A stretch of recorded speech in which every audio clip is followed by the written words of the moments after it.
ধন্যবাদ। এসএসসি 2026 সাল এবং 27 সাল অর্থাৎ নবম এবং দশম শ্রেণীর শিক্ষার্থীদের জন্য আজকে দেখো এই পিতা ও পুত্রের অঙ্ক ক্লাস 2, 3, 4, 5 এখান থেকে আমাদের সঙ্গে কিন্তু লেগেই আছে।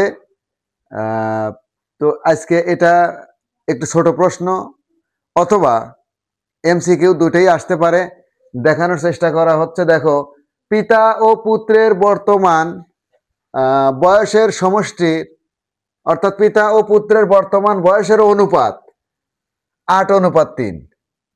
পিতা এবং পুত্রের বয়সের অনুপাত 8:3 এবং তাদের বয়সের সমষ্টি দেওয়া আছে 55 বছর।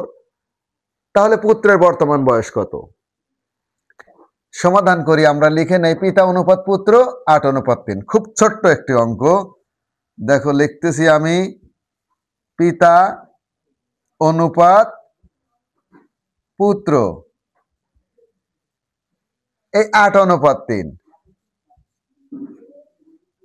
8:3। তাহলে অনুপাতের যোগফল, অনুপাতের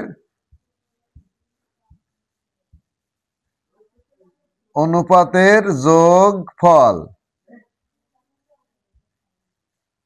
অনুপাতের যোগফল 8 যোগ 3 ইকুয়াল 11।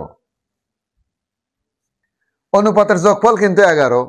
তো বলছে বর্তমান বয়সের সমষ্টি 55 বছর হলে পুত্রের বর্তমান বয়স কত? তাহলে পুত্রের বয়স কিন্তু এই 3 ছিল। তাহলে পুত্রের বয়স লেখালেখি বেশি, অঙ্ক কিন্তু ছোট।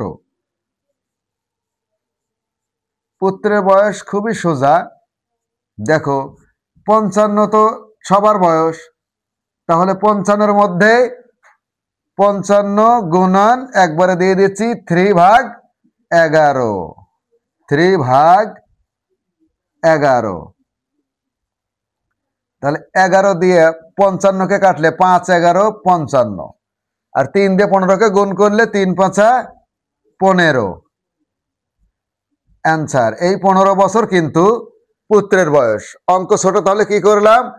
8 যোগ 3 11, 55 গুণন 3-এর নিচে 11, অর্থাৎ কেটে গেল 5 11 55, 3 5 15। অঙ্কটা খুবই ছোট এবং সোজা, দেখে মনে হচ্ছে অনেক বড় অঙ্ক, এটা খেয়াল রাখবা।